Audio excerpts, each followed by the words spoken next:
Hi friends, welcome to Chandra's kitchen.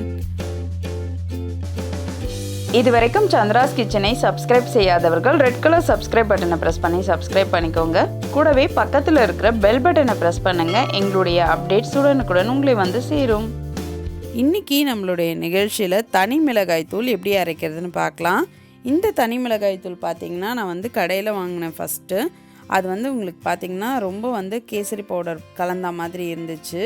அதனால் நம்ம வீட்லேயே அரைச்சிக்கிறது நல்லா இருக்குன்றதுனால நான் இன்றைக்கி உங்களுக்காக இந்த மிளகாய் தூள் எப்படி அரைக்கிறதுன்னு காமிக்கிறேன்.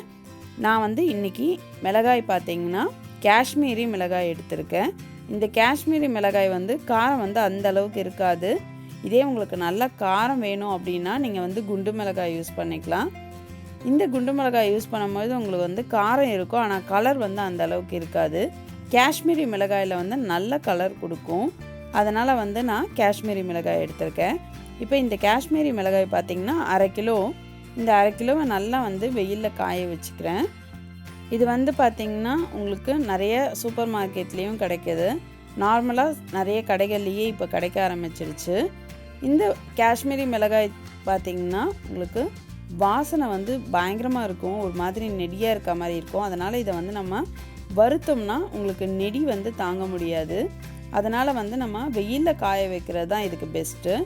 வெயிலில் நல்லா ஒரு நாள் முழுக்க நல்லா சூடாகிற அளவுக்கு இதை காய வச்சுருங்க. இப்போ நம்ம வெயிலில் நல்லா சூடாகிற அளவுக்கு காய வச்சாச்சு. இந்த மிளகாயை நம்ம மிஷினில் கொடுத்து அரைச்சிடலாம். இப்போ நான் மிஷினில் கொடுத்து மிளகாய் தூள் அரைச்சி கொண்டு வந்திருக்கேன். இது நல்ல கலர்ஃபுல்லாக இருக்கும். நம்ம மிஷினில் கொடுத்து அரைச்சி எடுத்துகிட்டு வந்த உடனேயே நம்ம மூடியெல்லாம் வச்சிடக்கூடாது. இதை அப்படியே கொஞ்சம் திறந்து ஒரு நாள் முழுக்க அப்படியே வச்சுருங்க. சும்மா நீங்கள் கொஞ்சமாக மூடினா கூட போதும். ஆனால் நீங்கள் உடனே மூடி போட்டு வச்சிட்டிங்கன்னா மிளகாய்த்தூள் மொத்தமாக சேர்ந்த மாதிரி ஆகிடும். உங்களுக்கு மிளகாய்த்தூள் வீணாக போயிடும். இது கொஞ்சம் நெடியெல்லாம் போக இதை நம்ம ஆற வச்சு அதுக்கப்புறமா தான் எடுத்து யூஸ் பண்ணணும். இப்போ இது நல்லா ஆறிடுச்சு. இதை நான் ஒரு பவுலில் மாற்றி உங்களுக்காக காமிச்சிருக்கேன். எவ்வளோ நல்லா கலர்ஃபுல்லாக இருக்குதுன்னு பாருங்கள்.